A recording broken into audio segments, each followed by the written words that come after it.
Hello बच्चों and welcome to study with Unique. मैं Subodh sir स्वागत करता हूँ आपका आप ही के प्यारे चैनल स्टडी विद यूनिक पर। बच्चों इस लेक्चर के साथ हम वेक्टर्स के जो थ्योरम्स हैं, जितने भी वेक्टर चैप्टर में थ्योरम है आपके मैथ्स 1 के चैप्टर 5 में, वो पूरे कवर करेंगे। और हर लेक्चर में मैं आपको 2 से 3 थ्योरम बताऊंगा, ठीक है। टोटल वेक्टर में आसपास थ्योरम 10 है, लेकिन उसमें कुछ कोरोलरीज भी है। साथ में हो सके तो मैं आपको कोरोलरीज भी अच्छे से एक्सप्लेन कर दूंगा, ठीक है। तो चलिए वक्त ना गवाते हुए शुरू करते हैं हमारा वेक्टर का पहला थ्योरम, ठीक है। अब अगर आप किसी भी बोर्ड से बिलोंग करते हो या आपको सिर्फ थ्योरम ही सीखना है तो भी आप सीख सकते हो, ऐसा कुछ नहीं, इसके लिए कोई बाइंडिंग नहीं होती है। थ्योरम तो कोई भी सीख सकता है, ठीक है। और वेक्टर के थ्योरम अगर मैं महाराष्ट्र स्टेट बोर्ड के पॉइंट ऑफ व्यू से बात करूं तो बहुत बार पूछे गए हैं, क्योंकि वेक्टर्स में उसका वेटेज ही खुद का 12 मार्क्स का है, ठीक है, विद ऑप्शन और ज्यादा। इसके कारण आपको ध्यान देना है वेक्टर पे, ठीक है। चलिए तो अब बेटा यहाँ सबसे पहला क्वेश्चन जो थ्योरम है वो देखते हैं। Two non collinear vectors A and B are collinear if and only if, ये बहुत जरूरी है, if and only if there exists scalar m and n, there exists scalar m and n, scalar यानी m और n कोई भी number है, m और n कोई भी नंबर है। at least one of them is non zero, मतलब उनमें का एक तो भी कम से कम नॉन जीरो होना चाहिए। मतलब m या तो m 0 के इक्वल रहा तो n नहीं होना चाहिए 0 के इक्वल, और अगर n 0 के इक्वल है तो फिर m 0 के इक्वल नहीं होना चाहिए। मतलब एक तो भी ऐसा नंबर होना चाहिए जो कि 0 के इक्वल नहीं है, ठीक है। चलो यहां तक समझ गए, एक एक शब्द समझाऊंगा मैं आपको, ठीक है। Such that m a bar plus n b bar is equal to 0, ठीक है। चलो ये वेक्टर का नॉर्मल तो 0 वेक्टर है, ये मतलब हिला ही नहीं जगह से वो, ठीक है। चलो शुरू करते हैं। तो सबसे पहले इसे करने से पहले, ठीक है, एक बात सुन लो, सबसे आसान थ्योरम है, ठीक है। और इसके बारे में मैंने आपको प्रॉपर्टीज में बताया था वेक्टर्स के। तो मैंने आपको क्या बोला था, ठीक है, कि वेक्टर्स की प्रॉपर्टी होती है अगर दो वेक्टर्स कोलिनियर है, जैसे क्या बोला गया है a and b are collinear, तो अगर दो वेक्टर्स कोलिनियर है तो वो एक दूसरे का स्केलर मल्टीपल में हम उसे लिख सकते हैं, ठीक है। कोलिनियर है तो मतलब a bar is equal to t b bar. अब ये क्यों लिखते हैं, इसके पीछे का मीनिंग बता दो आपको, ठीक है। देखो क्या होता है, अगर ये सपोज a बार है, ठीक है, समझो इस बात को, समझो ध्यान से समझो। और यहाँ कोई वेक्टर है b बार, ठीक है, तो ये इससे पैरेलल है, मैं बोल देता हूँ, ठीक है। और वेक्टर्स में पैरेलल और कोलिनियर का कोई फर्क नहीं पड़ता है जब तक वो एक फ्री वेक्टर है। क्या है? Free vector. मैं जब चाहूं तब यहाँ इसे ऐसे बिठा सकता हूँ, बिल्कुल, क्योंकि ये क्या है बेटा, ये एक फ्री वेक्टर है b bar is a free vector, ठीक है। ये मीनिंग समझो, बहुत से बच्चे यही नहीं समझ पाते और चैप्टर सीखते रहते लेकिन ये समझता नहीं, ठीक है। तो अब देखो a बार अगर इतना है पूरा, ठीक है, ये रे सपोज है, अभी फिलहाल तो रे है, ये बढ़ते जाएगा आगे, लेकिन b बार उसके फिलहाल इस टाइम पे a बार इतना है और b बार इतना है। तो अगर हम इन दोनों को लिखना चाहे तो इन्हें रेशियो में ही लिखना होगा, क्योंकि ये लेंथ कम दिख रही है बड़ी। तो मैं सपोज बोलता हूं कि a जो है, ठीक है, ये k टाइम्स ऑफ b है। अब आप बोलोगे सर a को कैसे k टाइम्स कर रहे हैं, तो मैं बोल दूंगा कि ये जो a है सपोज, ये सपोज 10 है, ठीक है, और b बार सपोज 6 है। तो आप क्या कैसे रेशियो लोगे, a bar upon b bar is equal to 10/6, क्योंकि a बड़ा है, ठीक है। तो ये b बार इधर भेज दो, तो a बार की वैल्यू आपको मिल गई इन फॉर्म ऑफ b बार। तो यही मैं बोल रहा हूँ, यही आपका k है, ठीक है। अब ये समझने के लिए सारी चीजें, ठीक है, ऐसा कोई आपको प्रैक्टिकली बताएगा नहीं, ये सिर्फ आपको समझने के लिए मैं बता रहा हूँ, जिससे कि आपकी अंडरस्टैंडिंग थोड़ी बहुत पक्की हो जाए इसमें, ठीक है। ये मेरा मोटिव है, ठीक है, और कुछ नहीं। क्लियर? चलिए तो अब यार ध्यान देना मेरी बात पे, ठीक है। ये तो k बार यानी यहाँ हम t लेंगे, ठीक है, क्योंकि इसमें t लेना होगा हमें, टेक्स्ट बुक में t है, ठीक है। टेक्स्ट बुक के हिसाब से चलना होगा, क्योंकि अभी हम फिलहाल बोर्ड में करेंगे तो टेक्स्ट बुक के हिसाब से चलना है, ठीक है। इतना समझ गए, ठीक है। और एक बात समझाना रह गया, देखो इफ एंड ओनली का मीनिंग क्या होता है, P double implies Q, if P and only if Q, ठीक है, ये ऐसा मीनिंग होता है इसका। तो हम कैसे लिखते हैं, P और Q एंड Q और P, ये होता है ना इसका मीनिंग, ठीक है, समझ गए आता। अब हम बढ़ते बच्चों इस थ्योरम की ओर, ठीक है। चलो थ्योरम देखो आप, तो यहाँ आप क्या लिखोगे, सबसे पहले a and b are collinear, ये आपको दिया गया है, ठीक है, ये कोलिनियर है, ठीक है। इसका मीनिंग क्या हो गया, प्रूफ लिख रहे हैं हम, प्रूफ लिख देता हूं मैं, a and b are collinear, ठीक है। Therefore a bar is equal to t b bar, बिल्कुल सर, क्योंकि इस फॉर्म में हम लिखते थे, ठीक है। अभी आपको बताया मैंने जो कोलिनियर वेक्टर है उनको कैसे लिख सकते, ठीक है। तो ये t बार इधर लेके आओ, तो a minus t b bar is equal to zero हो जाएगा। क्या हो जाएगा? जीरो।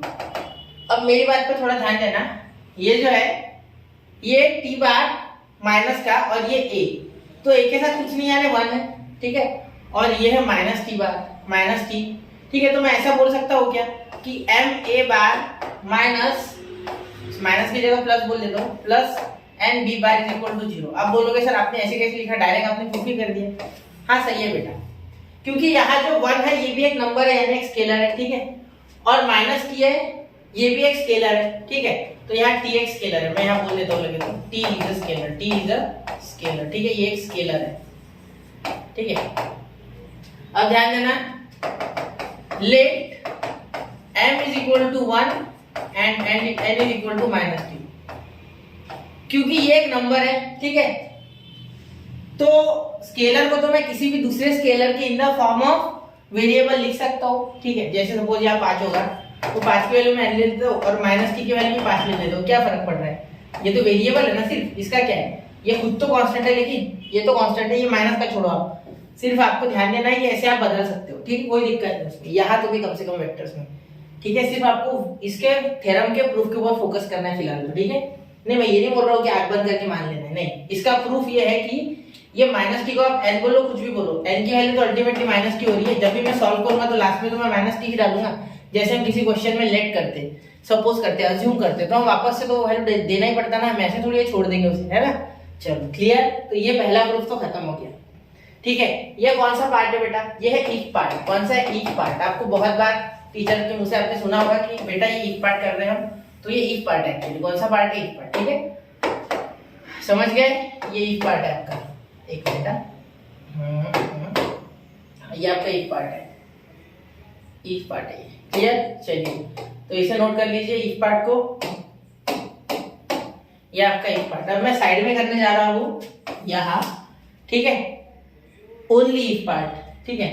तो अब ये ओनली इफ वाला part, only if part text book के हिसाब से चलेंगे, कुछ नया नहीं करूंगा, सिर्फ वो आपको समझाऊंगा कि इस तरीके से आ रहा है, ठीक है।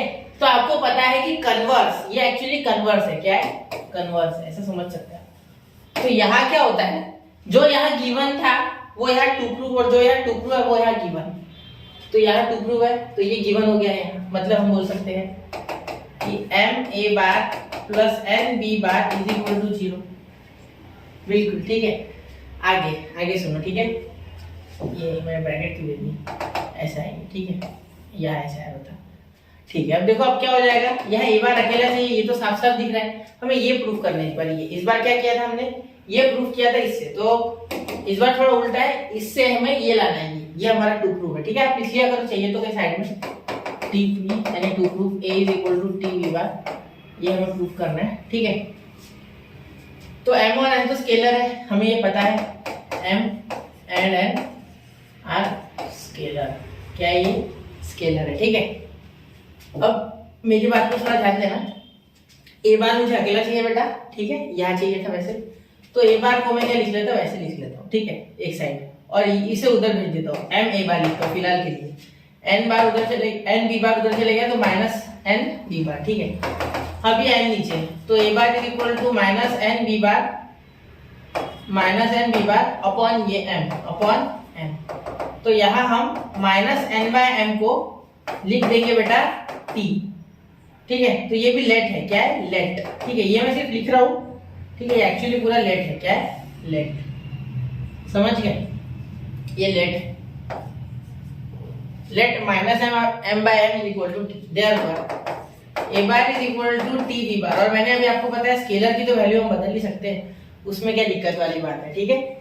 इसीलिए मैंने ऐसे लिख दिया, कोई दिक्कत नहीं हुई, ठीक है। अब यहाँ से भी आप इसे कंक्लूड कर सकते हो, ये माइनस इधर दे दो, इसे डिवाइड कर दो, एक दूसरे को डिवाइड तो कर सकते हैं, तो आपकी वैल्यू यही आएगी minus N by M is equal to T. यहाँ से भी ऐसे कंक्लूड कर सकते हो, ठीक है।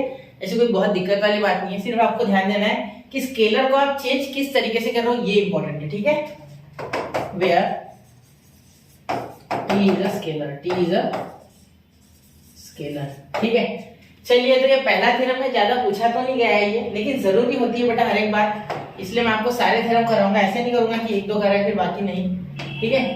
अभी पूरे लेक्चर एक सीरीज में आएंगे, ठीक है, इसके ही नहीं और भी थ्योरम बना लेंगे, ठीक है। चलिए नोट कीजिए इसे, ठीक है, फिर बढ़ते हैं अगले थ्योरम की ओर। 1 2 एंड 3 हो गया बेटा। चलिए तो अब देखिए अगला थ्योरम। तो ये थ्योरम अगर आप देखोगे ध्यान से, थोड़ा नीचे खींच लेता हूँ, शायद आपको दिख नहीं रहा है, एक बार जरा चेक कर लूँ क्या क्लियर दिख रहा है। हाँ बिल्कुल अब दिख रहा है बेटा। तो क्या बोला गया है, लेट ए bar B non collinear vector, ठीक है, जो इंपॉर्टेंट है वो रेड कलर से मार्क कर देते हैं, ठीक है, ये नॉन कोलिनियर वेक्टर्स है, ठीक है, पहली बात। तो r bar is coplanar with a bar and b bar, मतलब ए बार एंड बी बार दो वेक्टर है, उसके साथ आर बार कोप्लेनर है। कोप्लेनर वेक्टर्स है ना, सपोज ये पूरा बोर्ड जो आपको विजिबल है, या एक काम करता है, यहाँ एक प्लेन बना रहा हूँ, ठीक है, यहाँ एक ए बार और यहाँ एक बी बार, ठीक है। अब ये कोप्लेनर है, क्या है, कोप्लेनर, और ये फ्री वेक्टर है, तो मैं क्या कर रहा हूँ, इसे इस तरीके से जोड़ सकता हूँ, हाँ बिल्कुल, और यहाँ से एक आर रिजल्टेंट बना दूंगा, बस ये बोल रहे हो। R bar is coplanar with a bar and b bar if and only if there exist unique scalar. Unique scalar बहुत जरूरी है, देयर एग्जिस्ट यूनिक स्केलर, ये बहुत जरूरी है, ठीक है।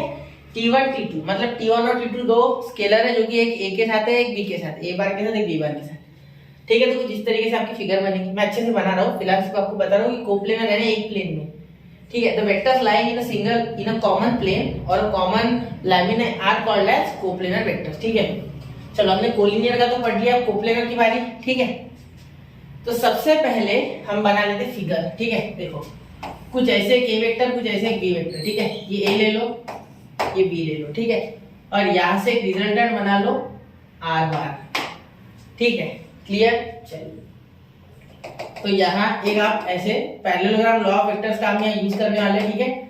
आपको पता होगा हर थ्योरम में हम जब भी ज्योमेट्री में भी करते थे, ठीक है, या हमेशा ज्योमेट्री मतलब 10th स्टैंडर्ड की ज्योमेट्री में, या अभी भी आप जानते हो कि हर बार हम कुछ उसमें जुगाड़ करते हैं। थ्योरम्स आर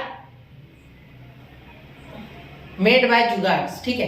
तो हम जुगाड़ से इसे करते हैं, ठीक है, कुछ ना कुछ हमें इसमें तिकड़म लगाना पड़ता है, थोड़ा सा दिमाग लगाना पड़ता है, जिस कारण से समय लग जाता है हमें करने में, ठीक है।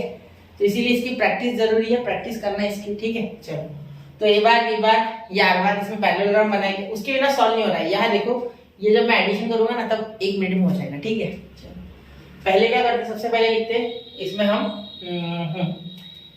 लेंगे सबसे पहले, देखो इफ वाला पार्ट, इफ एंड ओनली इसमें भी है, इफ एंड ओनली, देखो इफ एंड ओनली इफ, ठीक है। तो इफ वाला पार्ट देखते हैं, ठीक है, पहले तो प्रूफ में सबसे पहले लिखेंगे इफ वाला पार्ट, इफ, ध्यान देना, इफ वाला पार्ट लेंगे पहले, इफ पार्ट, ठीक है, जैसा कि हम हमेशा लिखते हैं इफ पार्ट। तो इफ पार्ट में क्या हो रहा है बेटा, यहाँ अंडरलाइन करके यही से साइन कर, ठीक है, वरना बहुत उधर हो जाएगा, ठीक है। देखो A bar B bar and R bar, ठीक है,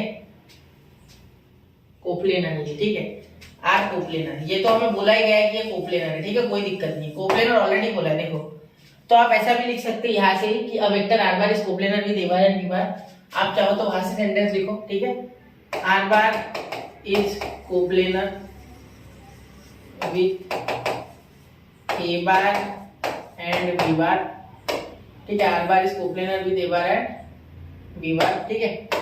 आगे यहाँ तक क्लियर है, ठीक है सर।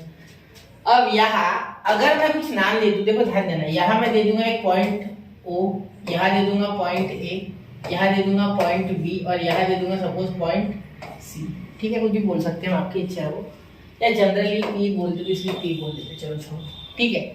अब यहाँ अगर मैं बेटा OA की लिखूं वैल्यू, तो किस तरीके से ये कोलिनियर हो गया, ये OA इस A बार जो वेक्टर इसके साथ कोलिनियर है, तो क्या मैं ऐसे लिख सकता हूँ कि OA is equal to T1 A bar, हाँ बिल्कुल, ठीक है। तो यहाँ हियर करके लिखते हैं, here OA is equal to T1 A bar, ठीक है, OB bar is equal to T2 B बार।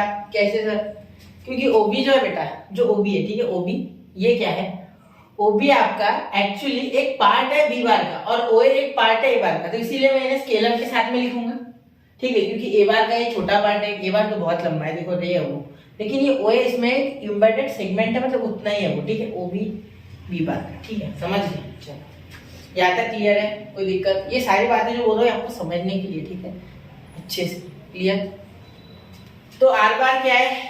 एक वेक्टर है इसका, ठीक है, रिजल्टेंट एक्चुअली, ठीक है, रिजल्टेंट हो सकता है वो आर बार, ठीक है। तो यहाँ मैं साथ में लिख देता हूँ OP is equal to r bar, OP is equal to r bar,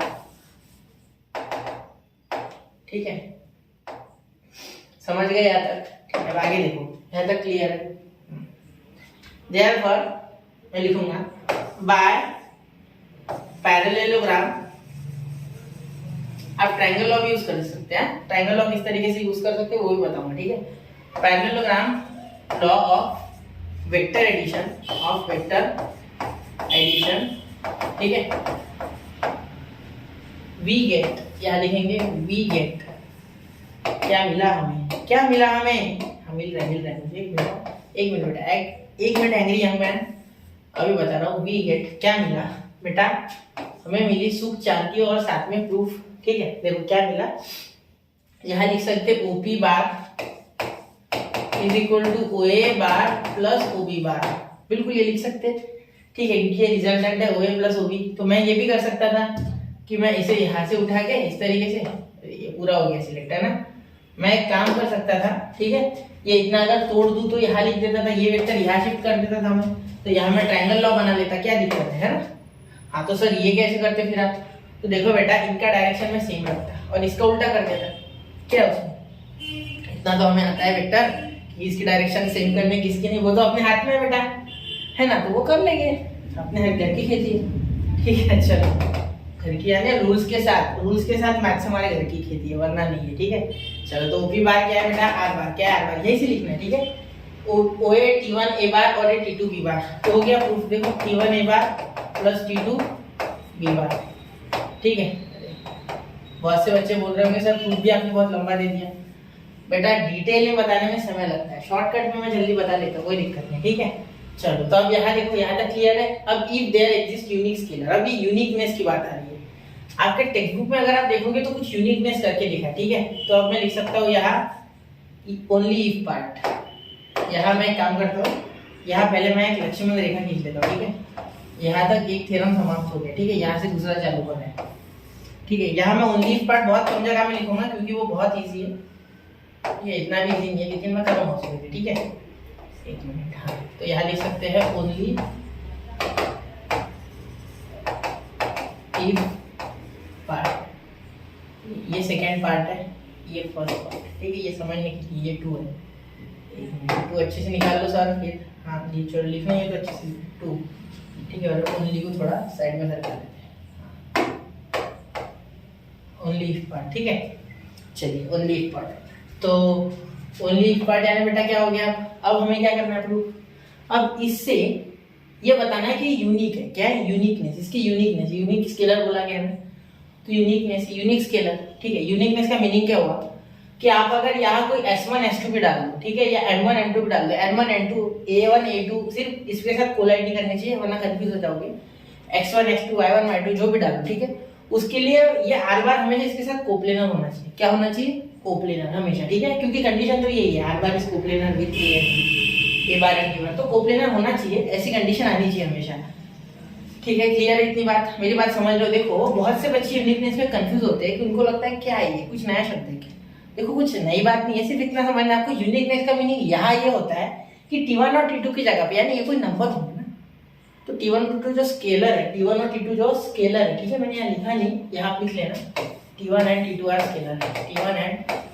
T2 are scalar, any scalar बोल सकते हो, ठीक है। बहुत ही गंदा हो गया है, वापस से लिखना चाहूंगा मैं इसे, आर स्केलर, ठीक है। तो T1 and T2 are scalar, ठीक है बेटा। चलिए तो यहाँ T1 और T2 की जगह पे अगर हम कुछ और भी डालते तो भी वो इक्वल आना चाहिए, वो होना चाहिए, मतलब वो और ये इक्वल होगा तब ऐसा होगा।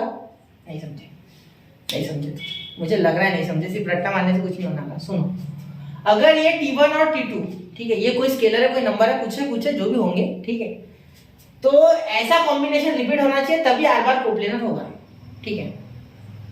एक लीनियर कॉम्बिनेशन भी स्केलर आना चाहिए तब जाके आर बार कोप्लेनर होगा, ठीक है, इसे लीनियर कॉम्बिनेशन कहते हैं एक्चुअली, ठीक है। या आप बोलो सिर्फ कॉम्बिनेशन छोड़ो, वरना आप उसमें भी कंफ्यूज करोगे, ठीक है। तो T1 और T2 की जगह आपके टेक्स्ट बुक में S1 S2 डाल के बताया गया है आपको कि T1 is equal to S1 last में हो जाता है और T2 is equal to S2 last में हो जाता है, ठीक है। जिससे कि आप बोल देते हो कि ये यूनिक है, ठीक है, यूनिक स्केलर्स है, ठीक है। उसका मीनिंग क्या हुआ? उसका मीनिंग ये हुआ कि आपने वो भी डाले तो भी ये कोप्लेनर है, और ये है तो भी कोप्लेनर है, कोई तीसरा आके बैठ जाएगा तो भी ये कोप्लेनर है, समझे? इसका मीनिंग ये हो रहा है, क्लियर, ठीक है। हाँ, और पिछले इसमें भी आप कंफ्यूज होने की आपको कोई दिक्कत नहीं थी पिछले इसमें, ठीक है। पिछला जो था ये, ठीक है, इसमें ये बात बोली गई थी आपको, जो मैंने आपको शायद मैं भूल गया बताना, ठीक है, मुझे याद आया। यहाँ एक कोई जीरो नहीं है, मैंने आपको बताया था कि हाँ, स्टार्टिंग में मैंने बताया कि इनमें से कोई एक जीरो होना नहीं चाहिए, ठीक है, यानी m not equal to zero या तो n not equal to zero, ये मैंने आपको स्टार्टिंग में बताया था।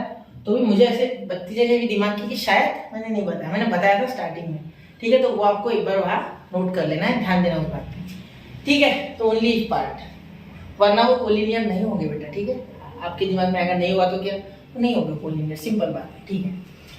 अब ओनली इफ पार्ट देखो, सिंपल, यहाँ हम क्या करेंगे, r is equal to T1 a bar r bar plus T2 b bar, ठीक है।